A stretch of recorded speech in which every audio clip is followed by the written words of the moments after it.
Hey everybody, this is Poyette, and it's about 11:50. It's 11:50 on Saturday night, um, and I'm excited about the opportunity to talk to you again. It's January 27th at the time that I'm recording this, 2018. And tonight's little lesson is going to be real short. I promise you, it'll be real short. It's going to be on chronic constipation. I wanted to share some wisdom with you from some literature that I ran across years ago. It's a little book I found. It's right. This is it right here. And I'm not sure exactly how Mr. Arnold pronounces his last name, if it's Eretz or whatever. But you see this right here. Um, this guy wrote this little book, a little pamphlet in 1922. And it's called The Definite Cure for Chronic Constipation. And in it, I'll just kind of give you the brief synopsis of what the book is all about. He talks about a mucusless diet, a mucusless or mucus-free diet. And he talks about how the standard American diet, what we consume nowadays, and the lifestyle that we live, how it contributes to chronic constipation. Even if you're using a restroom on a regular basis, you may be chronically constipated and not realize it. And so this book is this is an excellent read. I actually bought it online. I think I paid like $4 for it. But the thing is, I want you to get this book.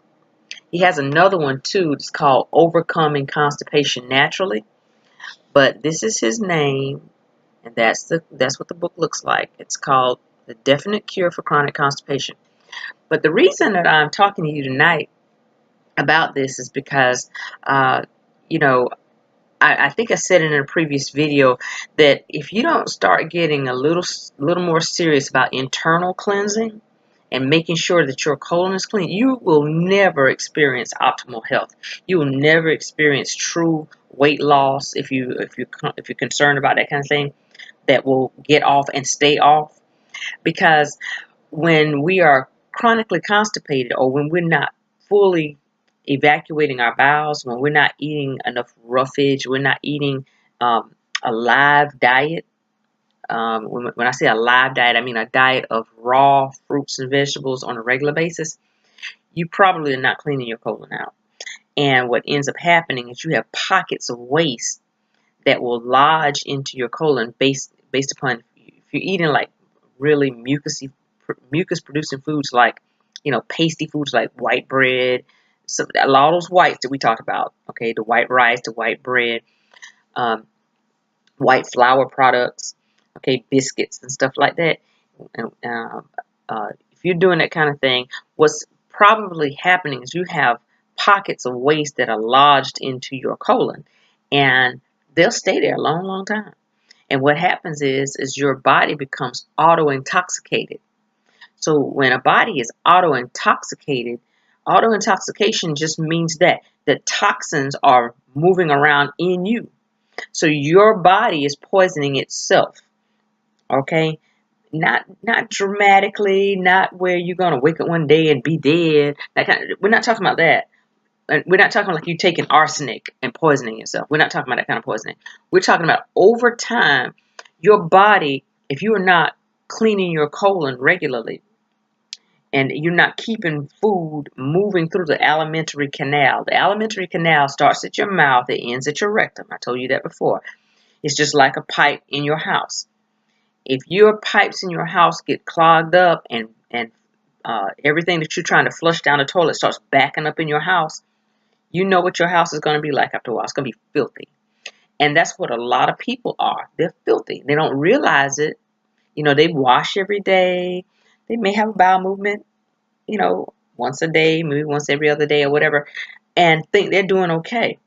But if you were to really take a look at them, you can always tell if a person's auto-intoxicated by looking at their eyes. Dark circles around the eyes, puffiness around the eyes, and that kind of thing, or over the eyelids, put real puffy eyelids, and that kind of thing.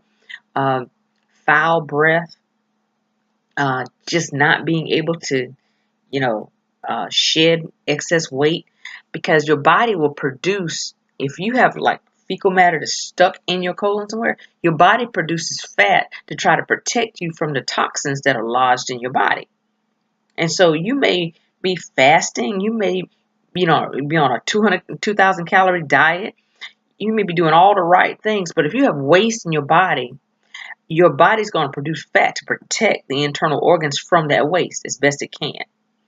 But after a while, if waste sits in you long enough and it circulates through your system long enough, what it causes is cells to mutate.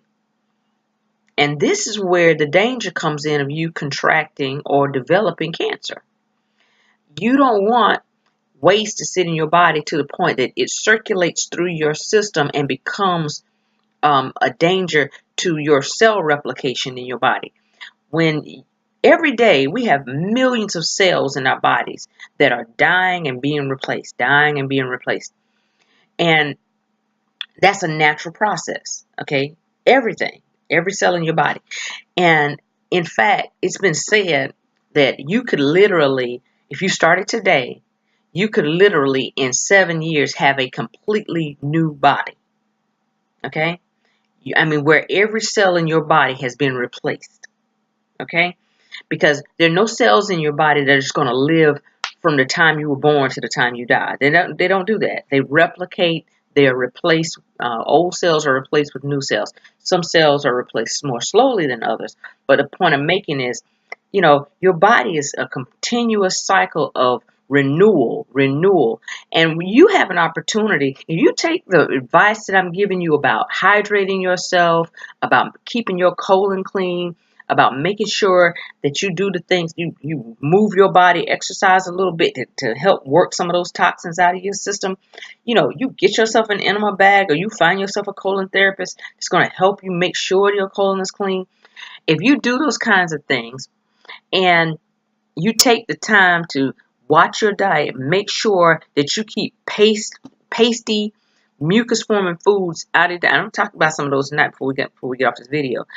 If you keep that stuff out of your system, what you could do is you're feeding your body, you're feeding those new cells with a lifestyle, with a diet, with a lifestyle and nutrients that they need for you to grow a stronger, healthier body. And you could literally be stronger in your older age, in your old age. You could be stronger and healthier than you were as a youngster. When you were stuffing down that pizza. Okay, and drinking all that Coca-Cola and all that stuff, all those crazy things that we were doing when we didn't know better. This whole process of me coming on when I'm supposed to be in bed, coming on to these videos talking to you, is because I know that we can do better. I know that we can do it as Americans, as citizens, as I don't know who's watching this. I don't know where it is, but whoever you are, as a world citizen.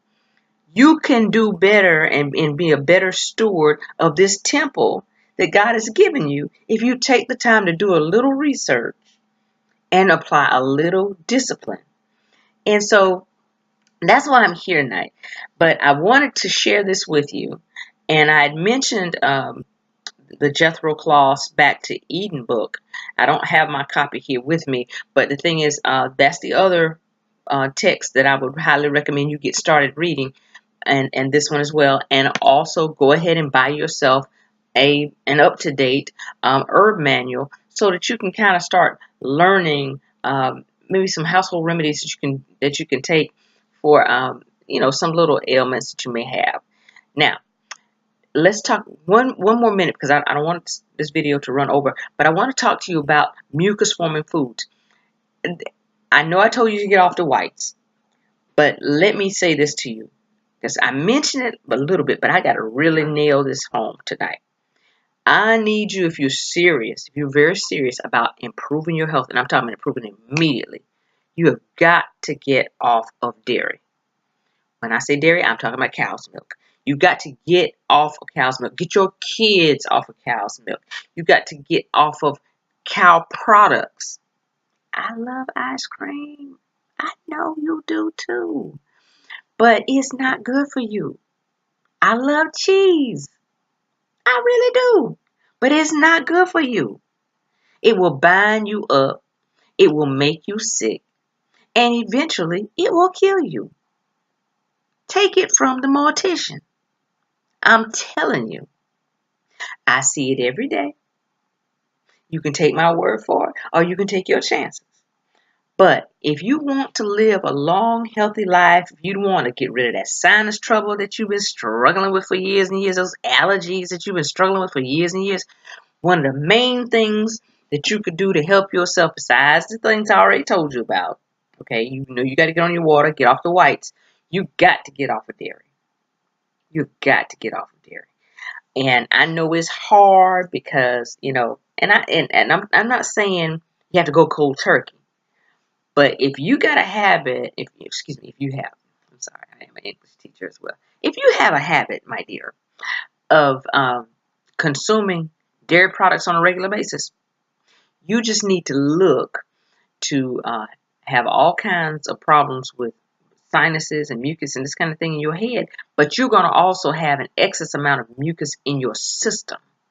You're going to bind up your colon, and you are going to mess up your lymphatic system and clog up your liver and your gallbladder. All of these systems need to be free-flowing systems. And mucus-forming products like dairy products, mucus-forming food items like dairy products, they are the worst in terms of keeping your system um, efficiently flowing and working and doing what it's supposed to do in your body. Um, all of your systems. I'm not just talking about your colon. I'm talking about your blood, your circulatory system. You do not need to have anything hindering the flow of blood, water, and the passage of food and feces through your system and on out of your system. So I hope, I really didn't have a title for this lesson tonight. I guess I'll call it cleaning up part 2, maybe.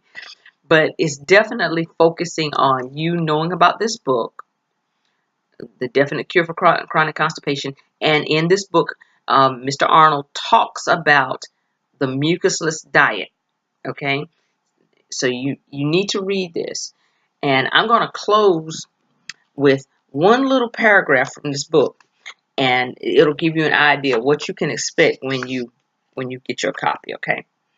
And it says the definite cure to chronic constipation, the internal uncleanliness of man. He says chronic constipation is the worst and most common crime against life and mankind, a crime unconsciously committed, and one whose full enormity is not yet fully realized. It stands accused of being one of the principal causative factors of all physical and mental diseases. I know as a fact from my personal experience with thousands of chronically diseased that the life of a man and the extent of his mental and spiritual capacities are largely influenced by the condition of the alimentary tract. From the mouth, from the rooter to the tutor, okay? Okay.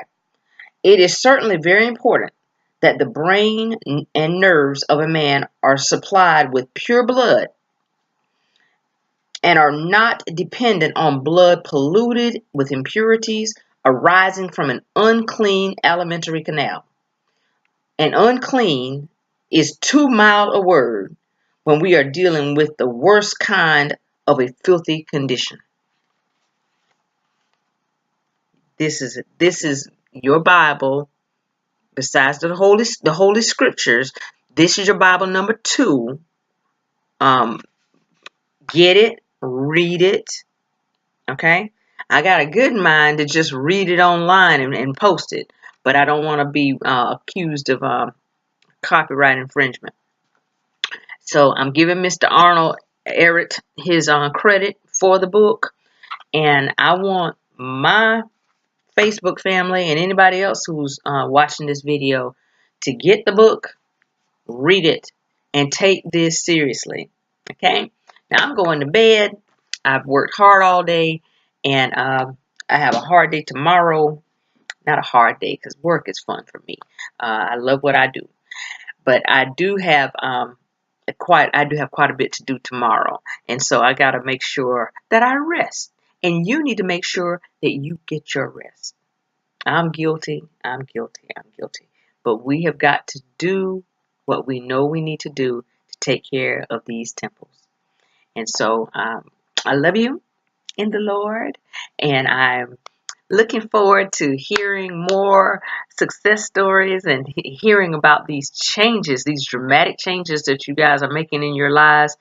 And, if there's anything else that you might have an interest in, hit me up on Facebook or inbox me and let me know what you might be thinking about that I might be able to research a little bit and do a little short video to give you more information.